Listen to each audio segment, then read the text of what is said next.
Episode 5। तो मैं आप लोगों के लिए इतनी मेहनत कर रही हूँ, प्लीज़ सब्सक्राइब करिए मेरे चैनल को। नमस्कार, मेरा नाम है आंचल मंडोरा। मैं MA political science Delhi university से कर रही हूँ। मैंने ग्रेजुएशन करी है दिल्ली यूनिवर्सिटी से और मैं एक्स ट्रेजरर रह चुकी हूँ दिल्ली यूनिवर्सिटी। जैसे आपको पता है, दिल्ली धोबी सभा के इलेक्शंस चल रहे हैं, तो उसके अंदर आज हम लेकर आए हैं प्रेसिडेंट की पोस्ट के लिए कैंडिडेट को। मेरा नाम ज्ञान प्रकाश है। मैं आयकर विभाग से रिटायरमेंट हूँ और सारी जिम्मेदारियों से फारिग हूँ। तो समाज के लिए कुछ करूँ, ऐसी तमन्ना लेके आया हूँ। और इसके साथ मैं आपका धन्यवाद भी करता हूँ कि आप अपने चैनल पे हमें निमंत्रण दिया और हमें बुलाया और हमारे उस लायक समझा। धन्यवाद सर, आपका भी बहुत बहुत। सर, जैसे कि हमारे दिल्ली जो समाज है, हमारा धोबी समाज, इसमें बहुत गरीब बच्चे हैं, तो आपकी उनको लेके क्या योजना है? उस गरीबी से मैं भी गुजरा हूँ, मैंने भी काम किया है और मैंने वो हालात देखे जो आज तो वो हालात नहीं है, लेकिन उस टाइम में बहुत हालात खराब थे। घर में कोई पढ़ा लिखा नहीं था, कोई समझाने वाला ही नहीं था कि भाई ये अक्षर क्या लिखना है क्या नहीं है। उस सिचुएशन पे मैंने पढ़ाई करी है और मैं अपने आप को बहुत बड़ा नहीं मानता हूँ। मैंने जो 10वीं का एग्जाम दिया था, स्ट्रीट लाइट में बैठ के पढ़ाई करी थी। तो सर तो आप मैं बच्चों के लिए, जो नौजवान बच्चों के लिए, उनके लिए कहना चाहता हूँ, संघर्ष करो, हिम्मत मत हारो, दृढ़ निश्चय रखो, मंजिल आसान होगी। और जहां तक मुझसे बनेगा, मैंने पहले ही अपने घोषणा पत्र में पहला क्वेश्चन यही दिया है, शिक्षा के ऊपर, क्योंकि शिक्षा शेरनी का वो दूध है जो जितना पिएगा उतना ही धाड़ेगा। इसलिए पहला काम शिक्षा के ऊपर है और ये रिजल्ट मैं जून जुलाई में दे दूंगा। जो बच्चे 10वीं 12वीं में पास होंगे, अच्छे नंबरों से होंगे, उनका प्रतिभा सम्मान समारोह दिल्ली में करूंगा और सारे समाज का साथ लूंगा और उनका हौसला अफजाई करूंगा बच्चों। तो सर, इसकी प्लानिंग क्या है? आप बच्चों को क्या करवाएंगे? ऐसे ट्यूशन क्लास देंगे, क्या करवाने का सोच रहे हैं? जो बच्चे 10वीं 12वीं में अच्छे नंबर जिनके आएंगे, अगर उनके पेरेंट्स सक्षम हैं, तो उनको एक प्रतिभा सम्मान समारोह के द्वारा हौसला अफजाई करूंगा। जिनके पेरेंट्स सक्षम नहीं है, उनके लिए कोई एमबीबीएस करना चाहता है, कोई इंजीनियरिंग करना चाहता है, कोई बीटेक वगैरह, जो भी कोर्स हाई स्टडी करना चाहता है और उनके पास में आर्थिक स्थिति नहीं है माँ बाप के पास में, तो पहली बात तो सरकार से, जो सरकार की स्कीम है, उनसे संघर्ष करेंगे, उनसे दिलाने का प्रयास करेंगे। फिर भी कम पड़ता है तो दिल्ली धोबी सभा खुद अपना कलेक्शन करके उनका प्रयास करेगी। और अगर फिर भी कम पड़ता है तो ये प्रधान झोली फैलाकर पूरे समाज में जाएगा कि भाई एक बच्चे ऐसे हमारे होनार जिनकी मदद करो। मैं कोई शर्म नहीं करूंगा, मेरा शुरू से एजेंडा रहा है, मांग के खाता हूँ, अकड़ के रहता हूँ, गलत काम करता नहीं, तो किसी से डरता नहीं। Thank you sir. सर, जैसा आपको पता है कि हमारे जो धोबी घाट है, उनकी सिचुएशंस कैसी है, उनकी कंडीशन कैसी है, तो आप उसके लिए क्या करने का सोच रहे हैं? पहले हमारे पास में 144 धोबी घाट थे। हमारी कमियों के कारण, तो कुछ हमारे लोग टांग खींचते हैं, हमारी कमियों के कारण अब वो 104 रह गए। 144 में से 104 रह गए। किसी ने आवाज नहीं उठाई।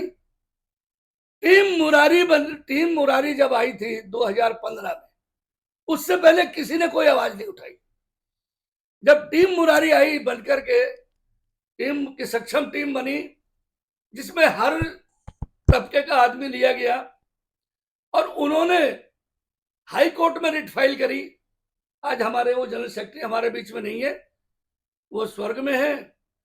उनका प्रयास और हमारा एक बच्चा दिनेश, जो अब इस समय जनरल सेक्रेटरी लड़ रहा है, वो हाई कोर्ट में सर्विस करता था, उनके द्वारा वहां रिट फाइल करी और उस केस को जो एक्सपायर्ड हो गया था उसको रिओपन करवाया और रिओपन करवाने के बाद में आज वो घाट वहीं पर है, नहीं तो उसके सील लगने की और लाइसेंस फीस की सारी प्रक्रिया कर दी थी।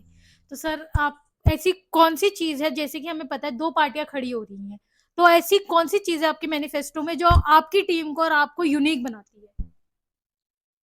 मैंने अपने उसमें घोषणा पत्र में 18 पॉइंट्स दिए हैं।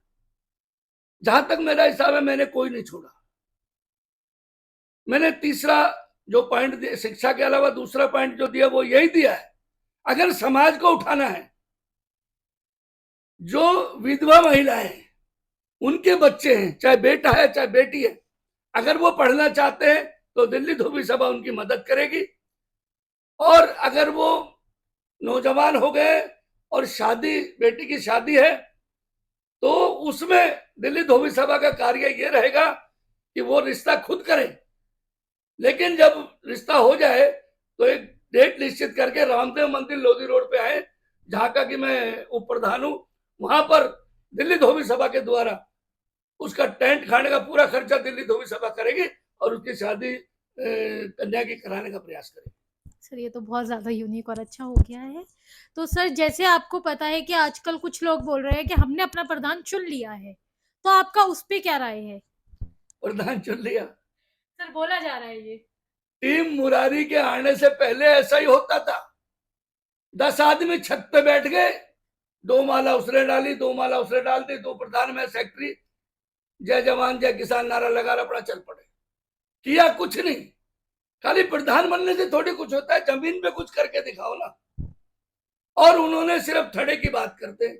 थड़े की बात इसलिए करते हैं कि वहीं पर 4 पैसे का हिसाब किताब बढ़ता है, बाकी तो कोई है नहीं। इसलिए वो गरीब गरीब गरीब गरीब, कहाँ हमारा समाज गरीब है? मांग के थोड़ी खा रहा है, दिन भर मेहनत करता है।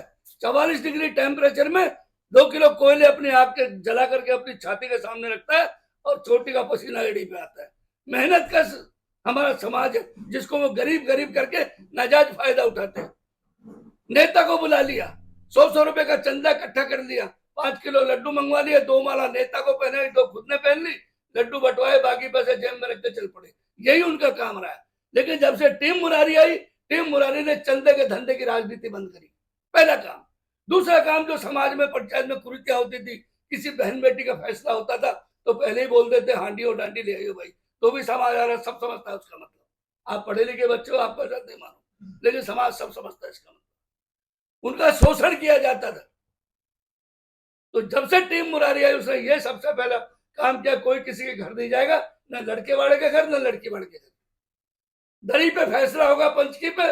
और जो हमारे न्याय समिति के अध्यक्ष है माननीय श्री एडवोकेट जगदीश कुमार मंडोरा जी, हम उनकी भी हेल्प लेते थे। और पंच की दरी पे अगर उसने चाय पिला दी, उस चाय से खुश हो गए। अगर किसी ने समोसा खिला दिया, उससे खुश हो गए। लेकिन हमने किसी का गला नहीं काटा और दूध का दूध पानी का पानी किया। कोई ये कह जाए कि हमने किसी का पक्षपात किया हो या किसी से 2 रुपए के हम दागी हो, पूरी दिल्ली में ऐलान करता हूँ, ज्ञान प्रकाश अगर किसी को ये कह दे कि 2 रुपए ज्ञान प्रकाश से खाए, दिया है समाज को, लिया नहीं है। सर मेरा आपसे एक आखिरी सवाल, जैसे कि हमारे जो समाज के लोग हैं उनको 50% लोगों को कास्ट सर्टिफिकेट मिल ही नहीं रहा है, या फिर वो लेने जाते हैं तो उनको किसी भी तरीके से वो टाल दिया जाता है, तो आप उसके लिए क्या करेंगे? मेरा सभी समाज के बंधुओं से ये विनती है कि पहले वो गांव में जाए और गांव से अपना पंचायत समिति से सर्टिफिकेट बनवा के लाए, उसकी कॉपी हमें वो दे और उसका फॉर्म भरवा के हम उसको अप्लाई करेंगे, गांव का सर्टिफिकेट उसमें लगाएंगे, एसडीएम से जाकर के कहेंगे भाई ये आप बना के दीजिए। थैंक यू सर, आपका इंटरव्यू बहुत अच्छा लगा हमें।